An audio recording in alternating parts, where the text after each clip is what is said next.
बिस्मिल्लाहिर्रहमानिर्रहीम अल्लाहुम्मा सल्ली अला सय्यिदिना मुहम्मदिन व आलि मोहम्मद। मैं हूं मन्नान अशरफ और आप देख रहे हैं आपका अपना यूट्यूब चैनल। पूरे मुल्क के अंदर महंगाई अपने रूज पे पहुंच चुकी हुई है। इस टाइम जो इदादो शुमार आ रहे हैं उसके मुताबिक 42% महंगाई जो है वो पाकिस्तान के अंदर है। देखें, बिजली के बिल आए रोज़ बढ़ रहे हैं। आप जब कोई सुबह टीवी लगाते हैं, अखबार पढ़ते हैं, आपको पता चलता है कि बिजली के रेट बढ़ चुके हुए हैं, गैस की कीमतें बढ़ी जा रही है, पेट्रोल कम होने की बजाय बढ़ता चला जा रहा है। 250 रुपये जब आपका पेट्रोल चला जाएगा, बिजली की आपको पता ही नहीं असल कीमत है कितनी है। टैक्सेस बेतहाशा, अगर आप 300 यूनिट चला रहे हैं, आपको उसकी कीमत जो है फ़र्ज करें 3000 रुपये की आपने बिजली इस्तेमाल की है, 10,000 रुपये के अंदर टैक्स लग जाते हैं, जिसकी वजह से बहुत ज़्यादा शदीद परेशानी है। एक चीज़ आपको और बताता चलूँ, अच्छा उसके साथ साथ दालें, सब्जियां, फल फ्रूट, बहुत सी चीज़ें जो है वो बढ़ना शुरू हो जाती है। इस कदर फल फ्रूट सब्जियों की कीमतें जब बढ़ेंगी, आम बंदा खाएगा किस तरीके से, पहनेगा किस तरह, कपड़े महंगे हो जाते हैं, फिर यूनिफॉर्म महंगी हो जाती है। आम बंदों के लिए, आम लोगों के लिए ख़रीदारी करना नामुमकिन हो जाता है कि जब महंगाई अपने रूज पे पहुंच चुकी होती है। अच्छा, इससे एक चीज़ बहुत बड़ी है, देखिए आए रोज़ कभी पता चलता था कि जनाब आला सोने की कीमत बढ़ती चली जा रही है। सोना आपका अभी भी 1 लाख से ऊपर का है, 1.25 लाख के करीब अगर सोने की कीमत है फी तोला। तो अब ये सोचें कि कितनी बच्चियां आज भी इस बात की उम्मीद के ऊपर बैठी होंगी उनके वालिदैन के, यार हमारी बेटियों की शादी हो, हम सोना खरीद सकें। कम से कम हर बाप की ख्वाहिश होती है कि ज़्यादा से ज़्यादा सोना जो है अपनी बेटी को दे सके। लेकिन अगर सोना ही इतना महंगा हो जाएगा कि आम बंदे के लिए 1 तोला सोना खरीदना भी मुश्किल हो जाए, तो वो किस तरह अपनी बेटियों को निकाह कर सकेगा। आज के दौर में निकाह करना बहुत ही मुश्किल हो गया है, जबकि जना आसान हो गया है। जना जगह जगह, ये किसकी वजह से? सिर्फ पीडीएम की वजह से। आज बुराई हमारे मुल्क के अंदर क्यों फैलती चली जा रही है? इस मुल्क के अंदर बुराई फैलने की मेन वजह ही सिर्फ महंगाई होती है। जब अब बेरोजगारी का तूफान होता है, देखिए फैसलाबाद शहर जो है ना, इस टाइम यहाँ 75% लोगों का जो रोजगार है ना, वो मेहनत मजदूरी है, मिलों में काम करना, फैक्ट्रियों में काम करना या वर्कशॉपों में काम करना। यहाँ के 25% लोग जो है कारोबारी हैं, उनमें मिल मालकान आ जाते हैं, दुकानदार आ जाते हैं, बड़े बड़े जो बिजनेसमैन है, कपड़े के व्यापारी है, वो सब के सब इसमें 25% के ऊपर आ जाते हैं। अब 75% लोगों को बेरोजगारी मारती है या महंगाई मारती है।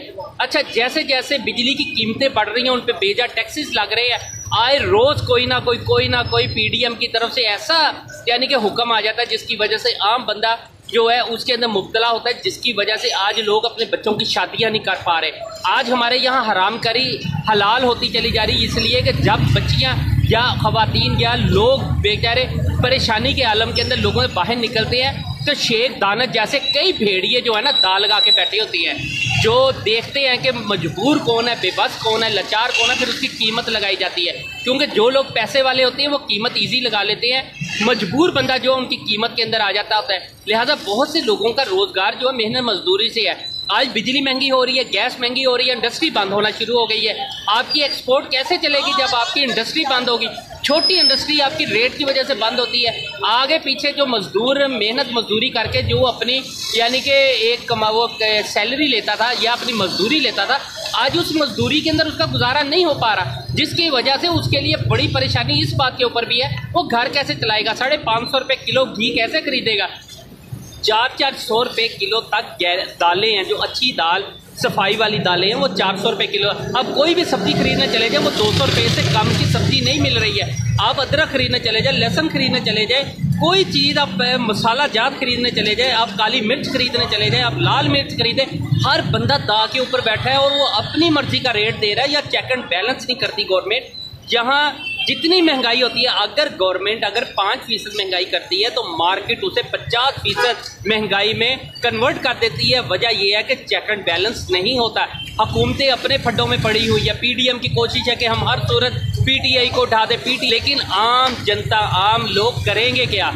आम लोगों का गुजारा होगा किस तरह? अगर यहाँ फैसलाबाद ही अगर आप बात करें, या आप किसी भी शहर की जो इंडस्ट्रियलिस्ट शहर है, जहाँ इंडस्ट्री आम है, अगर वहाँ छोटी इंडस्ट्री बंद हो जाती है तो आम बंदे जिस तरह बेरोजगारी बढ़ेगी, जिस तरह लोगों के खून पसीने की कमाइयाँ उड़ेंगी, लोग यहाँ रास खाना शुरू हो गए हैं। आपको बहुत सा माल जो है पहले उधार पे मार्केट चलती होती थी, आज लोग उधार नहीं देते, अगर उधार देते हैं तो उस पर सूद डालते हैं। सूद इस पंजाब पूरे के अंदर हराम हो चुका हुआ है, उसके ऊपर पाबंदी लग चुकी है पूरी दुनिया में। वैसे तो हमारी शरीयत भी हराम कहती है कि सूद हराम है, सूद का बिजनेस करने वाला किसी सूरत नहीं बख्शा जाएगा, लेकिन कारोबारी लोग जो है सूद को हलाल समझ के करते हैं। यहाँ बहुत से लोग हैं जब अपना माल देते हैं तो वो उस पर परसेंटेज डालते हैं कि जी हम इतने फीसद के ऊपर आपको उधार माल देंगे, तो वो समझे वो भी जानने अनजाने में सूद का ही कारोबार कर रहे होते हैं। लेकिन अगर आप उधार के ऊपर कोई माल खरीदारी कर रहे हो उसका रेट और होता है, कैश का रेट और होता है। अब अपनी जब कारोबार नहीं चलेंगे, लोग बेरोजगार हो जाएंगे, खरीदारी नहीं हो जाएगी। इस टाइम 24 घंटा करते तकरीबन कम से कम 50,000 से जायद लोग रोजाना की बुनियाद के ऊपर फैसलाबाद के 8 बाजारों में खरीदारी करने आते हैं। छोटी मार्केटें इससे हटके होती हैं, लेकिन अगर लोगों के पास पैसा ही नहीं होगा वो खरीदारी किस तरह करेंगे?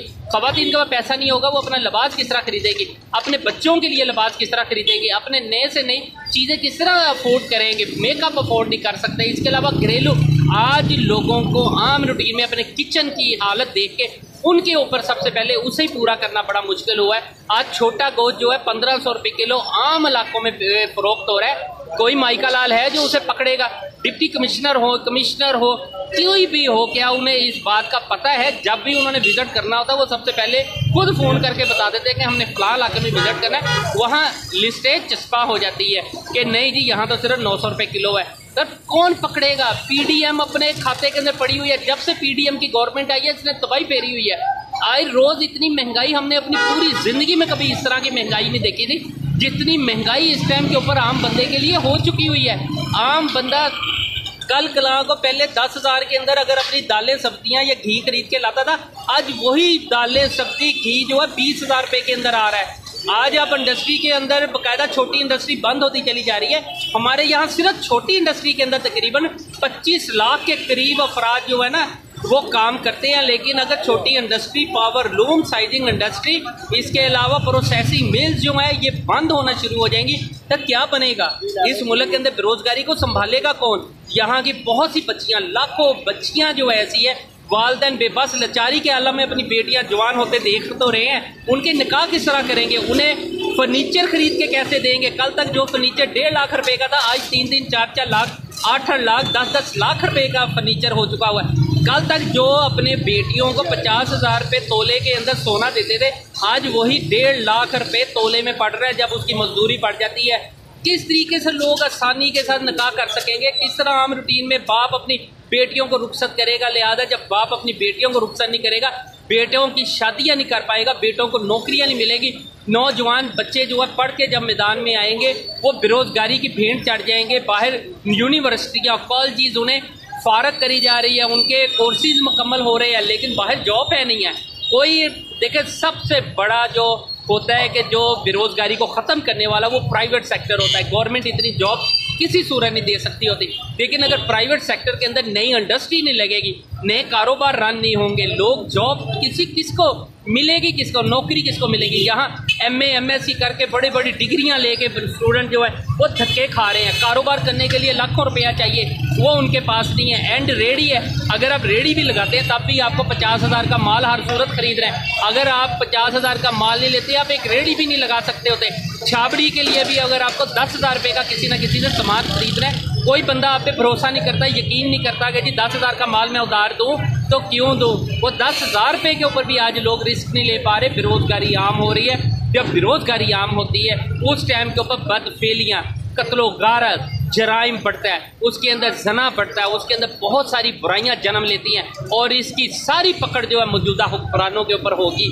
आज की जो हुक्मरान है जब तक ये सोचो विचार नहीं करेंगे तब तक कुछ नहीं होगा। आज आप कभी भी किसी भी यानी कि सरकारी दफ्तर के अंदर चले जाएं, अन्य वाह उसके अंदर करप्शन देख के वैसे ही लोग परेशान हो जाते हैं। एक बंदे के पास पैसा नहीं होता लेकिन वो अपने सरकारी बंदों से कारोबार काम कर लेने के लिए भी उसे भारी रिश्वत देनी पड़ती है, इंसाफ लेने के लिए भारी पैसा रकम खर्च करनी पड़ती है।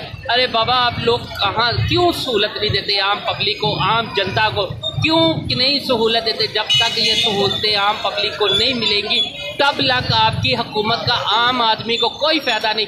अरबपति खरबपति हो जाएगा। बस लोग यानी कि लोग तबाह बर्बाद हो रहे हैं, कारोबार बंद हो रहे हैं, ताजर परेशान है, सनतकार परेशान है, टैक्सेस, महंगाई, यानी कि इसे रोकेगा कौन? अगर आज कोई बात इसके ऊपर करता है तो उसे गद्दार करार दे दिया जाता है और गद्दार करके उसे अंदर कर दिया जाता है। लोग बात करते रहेंगे, लोगों की बेटियां परेशान, बेटे परेशान, वालिदैन खुद परेशान। यार खुदा के लिए इस मामले के ऊपर सोचे। पीडीएम की पूरी जो 14 जमातें मिल के जो हुकूमत कर रही है, कम अज़ कम वही सिर जोड़ के इस मामले के ऊपर बैठ जाए। वो हर टाइम यही सोचते रहते हैं कि हमने इमरान खान को ढाना किस तरह, हमने इमरान खान को किस तरीके से नाहल करना, हमने इमरान खान को किस तरीके से जनाब गिरफ्तार करना। वो इसी बात के ऊपर दिन रात सोचे विचार में है। कभी ये तो सोचे कि आम पब्लिक के लिए आपने क्या करना है, आपने महंगाई कंट्रोल किस तरह करनी है, आपने बेरोजगारी ख़त्म किस तरह करनी है, आपने इंडस्ट्री को प्रमोट किस तरह करना है। कम अज़ कम एक दफ़ा साथ जोड़ के बैठे। उसके अंदर नून लीग है, पीपल्स पार्टी है, मौलाना फजलुर रहमान है, MQM है, इसके अलावा बाप है, बाकी दीगर जो जमातें हैं छोटी बड़ी, सब के सब अल्लाह के बातें ये आवाम के लिए सोचो। और तमाम वो लोग जो इक़्तिदार के अंदर अप डाउन करते हैं, वो सब लोग बैठ के एक दफ़ा सोचें ज़रूर कि हम इस कौम को दे क्या रहे हैं, इस कौम के साथ जुल्म क्या कर रहे हैं, हत्या क्या कर रहे हैं। थोड़ी देर के लिए अगर सोचेंगे तो इंशाल्लाह उम्मीद है कि हमारे मुल्क की हालत बहुत बेहतर हो जाएगी। आम शहरी भी सुख चैन की ज़िंदगी गुजारने के काबिल हो सकेगा। जब तक हम महंगाई को कंट्रोल नहीं करेंगे तब तक कुछ नहीं होगा। मन्नान अशरफ को इजाज़त दीजिए, अपने चैनल का बहुत ख्याल रखिएगा। अल्लाह हाफ़िज़।